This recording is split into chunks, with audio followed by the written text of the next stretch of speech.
Hello दोस्तों, सभी को राम राम नमस्कार। तो यानी कि मैं सुरेश हमारे YouTube channel SK agriculture point में स्वागत करता हूं। और हम यानी कि इससे पहले की क्लास में बीज यानी कि एग्रोनॉमी की संपूर्ण जानकारी यानी कि नॉर्मल जानकारी थी वो देख ली थी। एग्रोनॉमी क्या होती है, एग्रोनॉमी के अंदर क्या क्या चीजें पढ़ी जाती है। तो आज हम नए सीजन से स्टार्ट करेंगे, नेक्स्ट यानी कि नया टॉपिक स्टार्ट करेंगे जो होता है सीड। सीड को बोलते हैं बीज। यानी कि मैंने आपको बताया था कि जैसे कि मैंने आपको बताया था कि प्रबंधन से लेकर यानी प्रबंधन क्या होता है कि बीज का चयन से लेकर जो कटाई के बाद जो भी कार्य किए जाते हैं वो प्रबंधन करते हैं। तो यानी कि बीज का चयन करने के लिए बीज किस प्रकार का बीज होना चाहिए, इस जानकारी के लिए हम स्टार्ट करेंगे आज टॉपिक सीड, जिससे हमको बीज के बारे में संपूर्ण जानकारी हो सके कि बीज कैसा होना चाहिए, किस प्रकार से होना चाहिए। तो आज का अपना टॉपिक है, बिना देरी किए स्टार्ट करते हैं। सीड, जिसको हिंदी में बीज बोलते हैं, सीड जिसको हिंदी में क्या बोलते हैं, बीज। ठीक है, अगर बीज बात की जाए, बीज होता क्या है। ठीक है, बीज की अगर सिंपल परिभाषा देखा जाए तो यह परिपक्व बीजांड होता है। ठीक है, अगर आपको डायरेक्ट पूछा जाए बीज क्या है तो बीज एक परिपक्व बीजांड है। क्या है? एक परिपक्व बीजांड है। क्या है? एक परिपक्व बीजांड है। ठीक है, परिपक्व बीजांड है, बीजांड है। ठीक, अगर आपसे पूछ जाए कि बीज क्या है, परिपक्व बीजांड है। लेकिन सर आप ये तो बोलोगे कि ये क्या परिभाषा, भाई ये तो परिभाषा है जो साइंटिफिक दृष्टि से। ठीक है, बीज क्या है, परिपक्व बीजांड है, वो ये पूरी तरीके से परिपक्व है जो बीजांड है। ठीक है, इसके बारे में हम बात करें कि अगर किसान की दृष्टि से इसकी परिभाषा देखी जाए, यानी कि किसान की दृष्टि से इसकी परिभाषा देखी जाए तो बीज होता क्या है। यानी कि किसान की दृष्टि से अगर परिभाषा देखी जाए तो पौधे का कोई भी भाग, यानी कि जैसे कि जड़ हो, तना हो, पत्ती हो, कोई भी भाग हो पौधे का जो अपने समान नया पौधा उत्पन्न करने में सक्षम हो, उसे क्या कहते हैं, बीज। किसान की दृष्टि से किसान को क्या चाहिए, भाई पौधा उत्पन्न करना है, और पौधा उत्पन्न करना है तो वो पौधे का कोई सा भी भाग हो सकता है, चाहे वो जड़ हो, तना हो, पत्ती हो, या फिर उससे जो फल का निर्माण होता है उसके अंदर जो भी गुठली या बीज निकलता है वो कोई भी भाग हो, वो बीज कहलाता है किसान की दृष्टि से। तो यानी कि किसान की दृष्टि से क्या होता है कि पौधे का कोई भी भाग, पौधे का कोई भी भाग, अब भाग कौन कौन सा हो सकता है, जैसे जड़, तना, पत्ती, जड़, तना, पत्ती आदि। ठीक है, पौधे का कोई सा भी भाग हो, पौधे का कोई भी भाग जो अपने समान दूसरा पौधा, क्या, दूसरा पौधा उत्पन्न करने में सक्षम हो, उत्पन्न करने में क्या हो, सक्षम हो। ठीक है, यानी कि किसान की दृष्टि से हमने क्या देखा कि पौधे का कोई सा भी भाग, जैसे जड़, तना, पत्ती आदि, इनमें से कोई सा भी भाग जो अपने समान दूसरा पौधा उत्पन्न करने में क्या होता है, सक्षम होता है, वो क्या कहलाता है, बीज कहलाता है किसान की दृष्टि से। ठीक है, आप इसको उतार लो, फिर हम बीज के आगे आगे क्या क्या होता है ये पढ़ेंगे, क्या क्या होता है। ठीक, ओके, उतार लिया होगा। किसान की दृष्टि से आपने परिभाषा लिख ली होगी या फिर सिंपल परिभाषा है। तो हम बात करते हैं वापस की बीज कैसे होता है। परिपक्व बीजांड होता है जो 3 भागों में मिलकर बना होता है, 3 भागों से मिलकर बना होता है। कितने भागों से? 3 भागों से मिलकर बना होता है, बना होता है। ठीक, वो 3 भाग कौन कौन से होते हैं, जैसे फर्स्ट होता है भ्रूण, ठीक, एक होता है भ्रूणपोष, भ्रूणपोष दिख रहा होगा क्या सही से, हाँ दिख रहा है। क्या क्या होता है, भ्रूण होता है, भ्रूणपोष होता है, और एक होता है बीज आवरण, बीज आवरण। ठीक है, ये 3 भाग है जिनसे पूरा बीज मिलकर बना होता है। जैसे कि कोई सा भी बीज हो, ये 3 भागों से मिलकर बना होता है। ठीक है, 3 भागों से मिलकर बनता है। ये किसका निर्माण करता है, ये किसका निर्माण करता है, ये किसका निर्माण करता है। ये तीनों भाग अलग अलग चीज का काम करते हैं। बीज के जो तीनों भाग है वो अलग अलग चीज का काम करते हैं। जैसे कि अगर भ्रूण की बात की जाए तो ये करता है जड़ में तने का निर्माण, जड़ में तने का निर्माण करता है। क्या करता है भाई, भ्रूण है जो क्या करता है, निर्माण। ठीक है, भ्रूण करता है, जड़ में तने का निर्माण करता है। अब जैसे कि आपको पता है भ्रूण पोष, पोष मतलब पोष पदार्थ या पोषक पदार्थ या पोषण, ठीक है। तो यानी कि भ्रूण है, भ्रूण को भ्रूण पोष, यानी कि नाम से ही पता चल रहा है पोष मतलब पोषण। तो ये क्या करता है कि भ्रूण को पोषण प्रदान करता है, भ्रूण को पोषण प्रदान करता है, ठीक है। भ्रूणपोष क्या करता है, भ्रूण को पोषण प्रदान करता है। अब बीज आवरण, आवरण मतलब जो बाहर का कवच होता है, ठीक है। आवरण यानी कि नाम से पता चल रहा है कि किसी भी चीज है, जैसे कि ये इसका ऊपर का आवरण प्लास्टिक का हिस्सा, तो ये अंदर जो भी वो साइज आती है उसको क्या कर रहा है, सुरक्षा। तो ये क्या होता है कि बीज को बीज आवरण क्या करता है, बीज आवरण यानी बीज को सुरक्षा प्रदान करता है। डायरेक्ट लिखते हैं बीज को सुरक्षा प्रदान करता है। बीज आवरण क्या करता है, बीज को सुरक्षा प्रदान करता है, ठीक। तो हमने देख लिया कि बीज क्या होता है, एक परिपक्व बीजांड होता है जो 3 भागों से मिलकर बना होता है, भ्रूण, भ्रूणपोष और बीज आवरण, ठीक है। भ्रूण क्या करता है, जड़ में तने का निर्माण करता है। भ्रूणपोष है जो भ्रूण को पोषण प्रदान करने का कार्य करता है, और बीज आवरण है जो बीज को सुरक्षा प्रदान करने का कार्य करता है, या फिर भ्रूण को सुरक्षा प्रदान करने का कार्य करता है। तो यहाँ पे लिख सकते हैं हम, सॉरी, भ्रूण को सुरक्षा प्रदान करने का कार्य करता है, भ्रूण को सुरक्षा प्रदान करने का। बीज आवरण है, जो बीज का आवरण है वो अंदर, उसके अंदर भ्रूण होगा, तो भ्रूण है उसको सुरक्षा प्रदान करेगा, उसको नुकसान नहीं पहुंचेगा। अगर उसको नुकसान पहुंच गया तो वो है बीज अंकुरित नहीं हो पाएगा, ये जड़ तने का निर्माण नहीं हो पाएगा, इसलिए ये उसको सुरक्षा प्रदान करता है, ठीक है। तो आप इसको उतार लो, ठीक ठाक दिख रहा है, 1 नंबर, ठीक है। तो ये हो गए हमारे बीज के बारे में, क्या होता है बीज, कैसा होता है ये, ठीक है। तो आप अब इसको उतार लिया होगा, तो हम आगे स्टार्ट करते हैं, ठीक।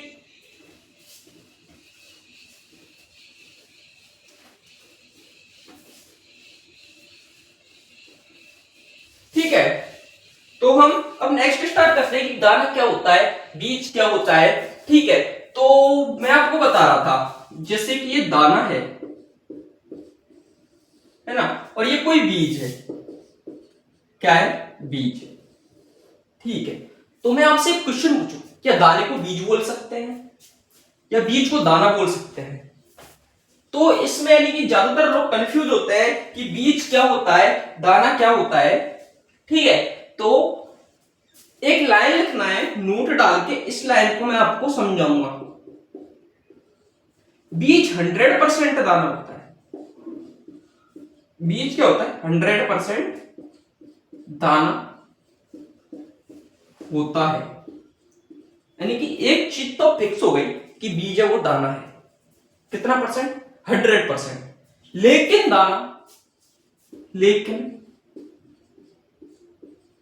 दाना बीज हो भी सकता है, बीज हो भी सकता है या नहीं भी, ठीक है। एक भाई ये कैसे कि भाई बीज तो दाना है, लेकिन दाना बीज क्यों नहीं हो सकता? आप पूछोगे कि भैया बीज तो दाना है लेकिन दाना बीज क्यों नहीं हो सकता? तो भाई एक बात बोलूं कि दाने को बीज जब बोला जाएगा जिसमें इसमें अंकुरण क्षमता पाई जाएगी, क्या पाई जाएगी, अंकुरण क्षमता। लेकिन बीज भी तो एक इसी का पार्ट है, उसका दाना का पार्ट होता है, जिसमें क्या है, 100% अंकुरण क्षमता पाई जाती है, अंकुरण, ठीक है। इसमें क्या होता है कि बीज है जो दाने का ही पार्ट होता है, ठीक है, या बीज का पार्ट होता है दाना, ठीक है, बीज का पार्ट होता है दाना, सॉरी बीज है, बीज का पार्ट है जो दाना होता है। अगर उसको हम खाने के रूप में ले लेते हैं तो वो दाना बन जाता है, उसको बुआई के रूप में ले लेते हैं तो वो बीज बन जाता है। बुआई के रूप में कब ले सकते हैं उसको, जब उसमें अंकुरण क्षमता होगी, ठीक है, जीवन क्षमता होगी, ठीक है, ठीक है। तो इसको हम दाने के रूप में कब ले सकते हैं, जिसमें उसमें अंकुरण क्षमता या जीवन क्षमता होनी चाहिए, ठीक है। तो ये लाइन आप याद रखना कि बीज है जो 100% दाना होता है, लेकिन दाना 100% बीज नहीं हो सकता, ठीक है। अब हम बात करते हैं कि अंकुरण बीज की क्या क्या खासियत होती है, क्या क्या चीजें होती है। तो ये लाइन भी आपने उतारी होगी, स्टार्ट करते हैं। फर्स्ट लाइन लिखो कि अंकुरित बीज में क्या होता है, यानी अंकुरित, अगर आपसे पूछा जाए कि विटामिन सी अंकुरित बीज में पाया जाता है नहीं, तो मेन चीज है कि अंकुरित बीज में विटामिन सी पाया जाता है। क्या होता है, अंकुरित बीज में विटामिन सी पाया जाता है। ठीक, यानी कि आपसे पूछा जाए कि अंकुरित बीज में कौन सा विटामिन पाया जाता है, तो वो विटामिन सी पाया जाता है। नेक्स्ट पूछ लिया है कि अंकुरण के समय बीज में कौन सी शर्करा पाई जाती है, तो अंकुरण के समय बीज में शर्करा है वो कौन सी है, माल्टोज। माल्टोज, ठीक है। यानी कि बीज में अंकुरण के समय कौन सी, अंकुरण के समय बीज में शर्करा पाई जाती है वो माल्टोज पाई जाती है, और अंकुरित बीज में विटामिन सी पाया जाता है। ठीक है, अगर इसका बात की जाए कि बीज के अंकुरण में किस चीज का योगदान होता है, किस हार्मोन का योगदान होता है जिससे बीज अंकुरण होता है, तो ठीक है, बीज के अंकुरण में योगदान, बीज के अंकुरण में GA3 हार्मोन का योगदान होता है। GA3 जिबरेलिक एसिड हार्मोन का योगदान होता है। ठीक है, कि आपसे 3 क्वेश्चन बन सकते हैं बीज में अंकुरण से लेके कि अंकुरित बीज में कौन सा विटामिन पाया जाता है, विटामिन सी। अंकुरण के समय बीज में कौन सी शर्करा पाई जाती है, माल्टोज। बीज के अंकुरण में किस हार्मोन का योगदान होता है, GA3। ठीक है, तो आप इसको उतार लो तीनों लाइनों को। इसके बाद हम देखेंगे कि बीज का चुनाव कैसे करते हैं, बीज है जो बीज के उत्तम बीज के गुण क्या क्या होते हैं उसके बारे में। स्क्रीनशॉट ले लिया होगा।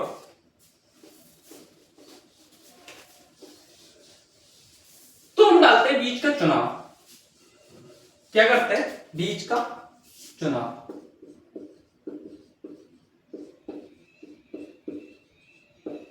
अब भाई बीज का चुनाव करेंगे तो कैसा बीज चुनाव करेंगे, भाई हम खराब बीज तो चुनाव करेंगे नहीं, उत्तम बीज चुनाव करेंगे, अच्छा बीज चुनाव करेंगे। तो बीज का चुनाव करते वक्त हमें देखना है कि बीज में क्या क्या गुण होते हैं अच्छे बीज में। ठीक है, उत्तम बीज के गुण क्या, उत्तम बीज के गुण। फर्स्ट टॉपिक है, हम क्या करेंगे कि उनके गुण को देखेंगे कि उसमें क्या क्या गुण होने चाहिए जो इस बीज का हम चयन करें। या फिर जैसे कि आप जाते हो किसी भी यूनिवर्सिटी कॉलेज में, या प्राइवेट होता है सरकारी होता है कोई सा भी हो, आप जाते हो कि हमें किसी कॉलेज में हमें प्रोफेशनल डिग्री करनी है, BSc एग्रीकल्चर।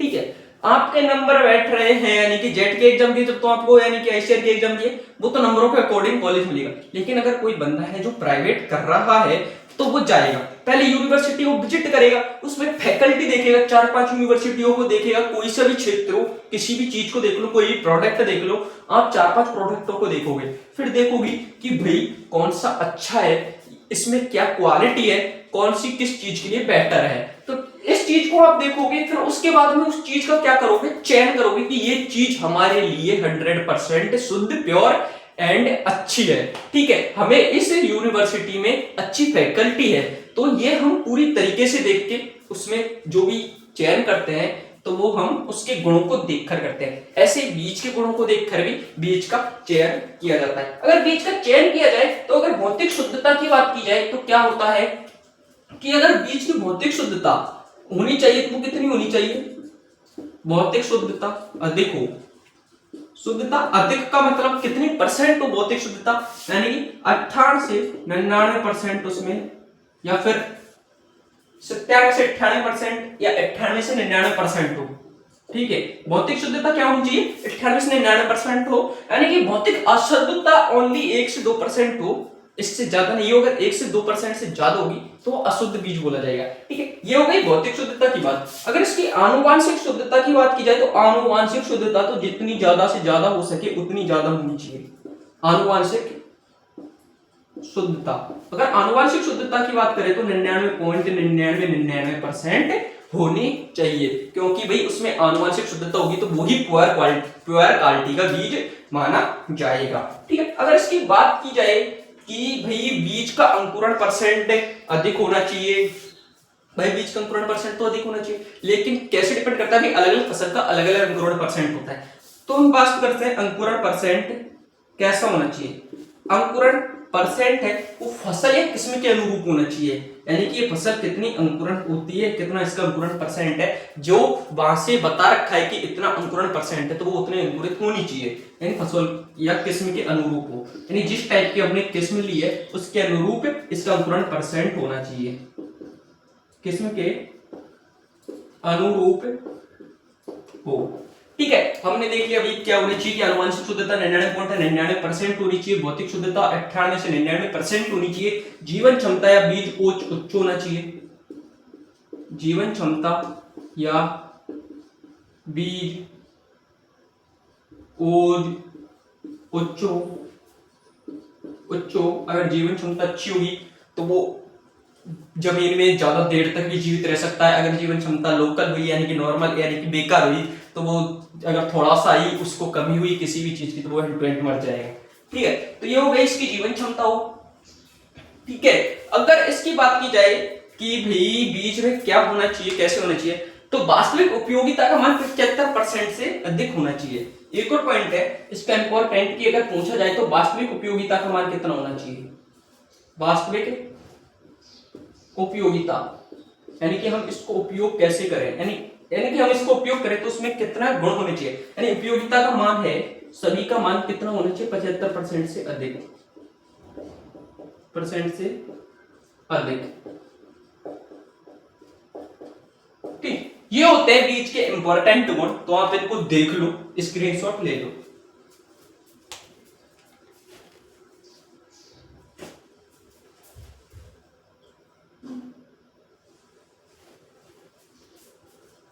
ठीक, हटाता हूं इसको।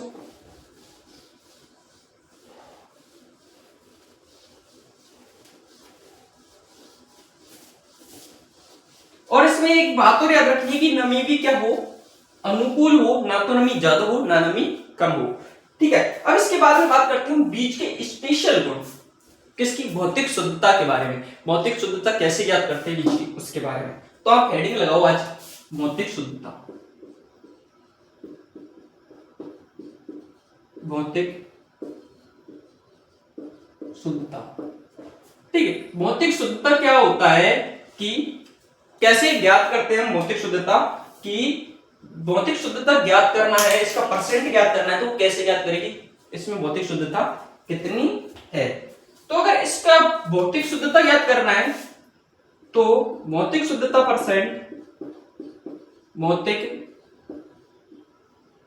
शुद्धता परसेंट बराबर शुद्ध बीजों की संख्या अपॉन कुल बीजों का भार, यानी शुद्ध बीजों का भार, सॉरी शुद्ध बीजों का भार, शुद्ध बीजों का भार अपॉन कुल बीजों का भार, कुल बीजों का भार इनटू 100। हम इस फॉर्मूले से बीज की भौतिक शुद्धता है जो ज्ञात कर सकते हैं, क्या कर सकते हैं, ज्ञात कर सकते हैं। ठीक, ये इसका भौतिक शुद्धता परसेंट का क्या है, फॉर्मूला है। अब बात करते हैं कि भाई हमारे पास शुद्ध बीजों का भार तो है ही, अब शुद्ध बीजों का भार निकालेंगे कैसे। तो ठीक है, अगर शुद्ध बीजों का भार निकालना है तो आपको कुल बीजों का भार, कुल बीजों का भार माइनस कर देना है डॉकेज, डॉकेज, तो बराबर क्या आ जाएगा, शुद्ध बीजों का भार, शुद्ध बीज आ जाएंगे भाई। यानी कि हमें अगर भौतिक शुद्धता निकालनी हो तो हमें क्या चाहिए, शुद्ध बीजों का भार अपन कुल बीजों का भार इनटू 100, है ना। लेकिन आप बोलोगे कि सर शुद्ध बीजों का भार तो है ही नहीं हमारे पास, तो हम कैसे निकालें भौतिक शुद्धता। तो शुद्ध बीजों डॉकेज, डॉकेज होता क्या है भाई, यानी कि हमें निकालना होता है शुद्ध बीजों का तो कुल बीजों का भार माइनस डॉकेज। क्या होता है डॉकेज, होता क्या है कि डॉकेज की मैं आपको एक परिभाषा बताता हूं सिंपल, बीज का कोई भी कटा फटा या भौतिक अशुद्धता, यानी कि बीजों में उपस्थित भौतिक अशुद्धता क्या होती है, डॉकेज होती है, जो बीजों में उपस्थित भौतिक अशुद्धता क्या कहलाती है, डॉकेज कहलाती है अशुद्धता। अब भाई भौतिक अशुद्धता होती क्या क्या है?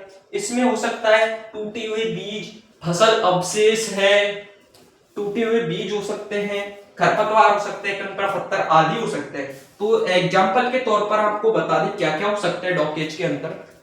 तो डॉकेज के अंदर हो सकते हैं टूटे हुए बीज, टूटे हुए बीज, खरपतवार, खरपतवार, कंकड़ पत्थर, कंकड़ पत्थर आदि, ये होता है डॉकेज। ठीक है, तो हम कैसे निकाल सकते हैं कि शुद्ध बीजों को बाहर की उसमें से डॉकेज परसेंट कितना आ रहा है, उसको माइनस कर दो, वो हो जाएगा भौतिक शुद्धता अपनी हो जाएगी। अब बात करते हैं कि भाई पूरी के पूरी अशुद्धि तो मिटेगी, तो नॉर्मल अगर बहुत शुद्ध बीज किस चीज को माना जाए? ठीक है, तो अगर इसमें डॉकेज शुद्ध बीजों में यानी डॉकेज की मात्रा ज्यादा से ज्यादा, डॉकेज की मात्रा ज्यादा से ज्यादा, ज्यादा से ज्यादा 1 से 2% हो सकती है, 1 से 2% हो सकती है। यानी शुद्ध बीज में डॉकेज की मात्रा कितनी हो सकती है? 1 से 2%। जैसे 100 किलो बीज है तो उसमें 1 से 2 किलो, 1 से 2 किलो तो नहीं आ रहा है ना, जैसे कि आपको बताए कि कोई 100 किलो बीज है तो उसमें 1 से 2 किलो वो हो सकती है भौतिक अशुद्धि, यानी कि 1 से 2% ही क्या हो सकता है? अशुद्ध हो सकता है, उसे शुद्ध बीज बोलेंगे। लेकिन बहुत हो जाता है 1 से 2 किलो, अपने हिसाब से हम निकाल लेते हैं वो तो। ठीक है, अब ये देख लिया है हमने क्या आज की भौतिक शुद्धता। आज की क्लास में बस इतना ही। अगर आपको वीडियो पसंद आई हो तो लाइक कीजिए, चैनल को सब्सक्राइब कीजिए, और क्लास में अगर कुछ भी समझ में नहीं आया हो तो आप कमेंट कर देना इसी क्लास में, इसी क्लास के कमेंट बॉक्स में कमेंट कर देना कि भाई हमें ये चीज समझ में नहीं आई है, तो उसको हम नेक्स्ट क्लास में दोबारा रिपीट कर देंगे। अगर आपको हमें पता ही नहीं चलेगा तो हम दोबारा उसको रिपीट कैसे करेंगे, है ना, ये तो आप भी समझते हो। तो ठीक, धन्यवाद। वीडियो पसंद है तो लाइक कीजिए, चैनल को सब्सक्राइब कीजिए और बने रहिए हमारे साथ हमारे चैनल एसके एग्रीकल्चर पॉइंट में। धन्यवाद।